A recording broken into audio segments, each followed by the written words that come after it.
What's up, everybody? Frontman Finn here, and today we've got a fun video. We actually get to reveal the new stadium.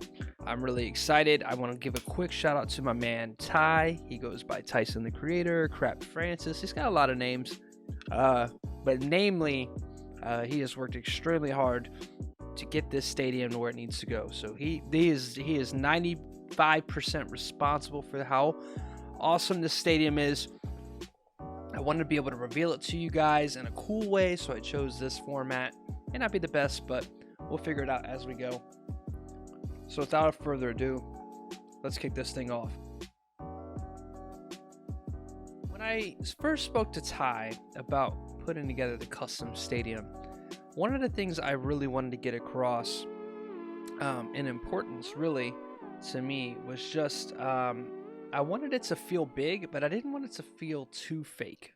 You see a lot of the stadiums that have got big dinosaurs or Hogwarts, and that's cool. But I wanted a stadium that felt like a stadium, that felt like how big the MLB stadiums feel when you're playing on those instead of maybe the minor league parks. So I wanted something that felt big. It felt like the city was right there. Felt like the crowd was in it. I feel like that's the one thing I lack a lot. So I wanted that crowd noise. I wanted a big crowd. I wanted it to feel like we're playing in a stadium, not a park per se. And then after that we would personalize. So when I was talking to Ty about it, I was saying, hey, I wanted the crowd to wrap around right field into center field and make it feel big. Give it a big feel. Triple deck that bad boy, like really get it out there. And then he had the idea of the football field. And what about we create this big complex where it's a baseball stadium and a football stadium wrapped into one, and it wraps around the football field. So now you just have this tons of fans here to watch whatever game that they want. We can interrupt the football game with a home run every once in a while, just an added element. I'd imagine this is an XFL stadium. Quarterback might get sacked by baseball. Could happen, but no. So Ty did a fantastic job kind of envisioning this, creating a football stadium right next to a baseball stadium, and it does. It feels massive. The triple deck on each side, on the corners there, the full wraparound crowd. Hell, it almost looks like almost like a NASCAR stadium. Have you ever been to a NASCAR stadium? Just how they wrap around, they're so big. This big rectangular structure is really dope. And that's right field. We do have this Tiki. Ty likes to poke fun at me for my time in Hawaii. Some inside jokes there. But there's this Aloha Joe's Tiki. So what we're going to do here is if we hit into the mouth of the Tiki, a bomb hits the mouth of the Tiki, we're ripping 50 bundles. So that'll be fun for the stream. Excited as every time we crank one with Soto and Freeman. I really should put this in left field, considering how many bombs we hit into right field. Kind of a scary thing, but yeah, mouth of the Tiki, 50 bomb. So let's go over to left field here. Ty, we were working together. This was kind of maybe the one thing that I had a little bit of input on. Was we saw this stage, and I was like, oh, that'd be cool if we had like a 4th and 1 stage somewhere. And Ty thought, hey, well, what if we platform it up in the left field, and then you have these people that are only here for the concert. They're only here for a 4th and 1 concert, and they're like, oh, well, I guess I'll just have a baseball game behind me. So and there's nothing more hardcore than playing a metal show in the middle of a baseball game where nobody wants to watch a metal concert or a pop punk concert. So, but as you guys know, we got some pop punk. So maybe I have like a little soundbite. If we hit a home run into the 4th and 1 stage, we'll play a 4th and 1 song on stream. That'd be pretty cool, and a way to shamelessly plug my band. Per se. Wrapping down here, just some seating areas, and looks like this is almost like gates to get in. Hot dogs, everybody loves a good hot dog. Ty, big hot dog fan. Here's the Shark Tank again from last year. Throwback, we got Twitch to Frontman Finn, and then the scoreboard, of course. Gotta get patriotic. Here's a little sitting area off to the side. We like the beach feel of it, that's why we kept the beach sand.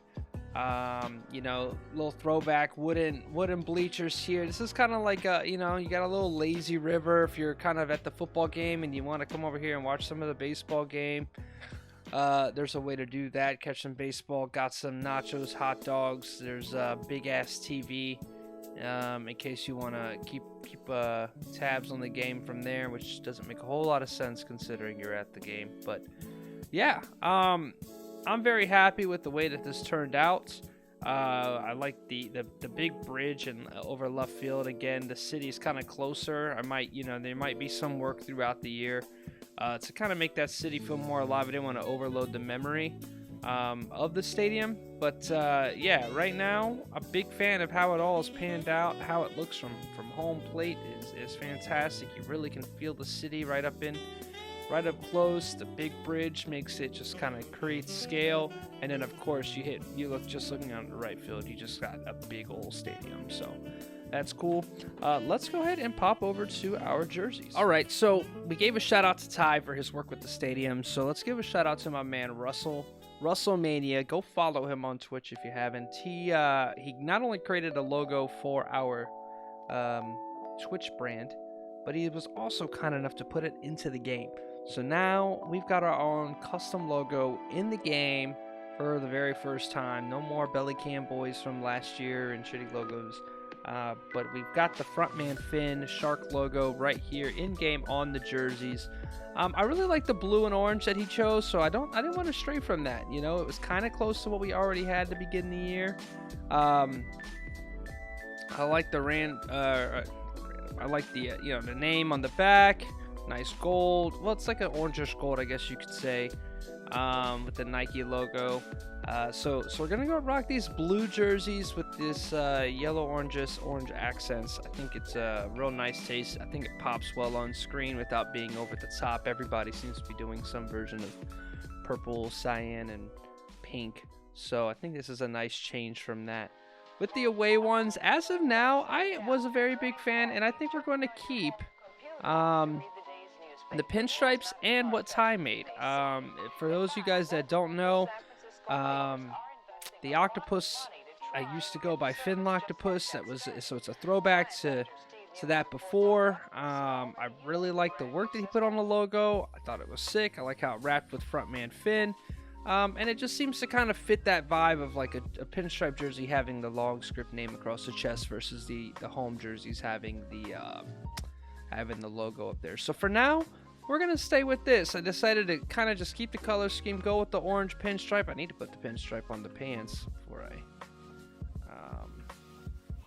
get too ahead of myself. My apologies there.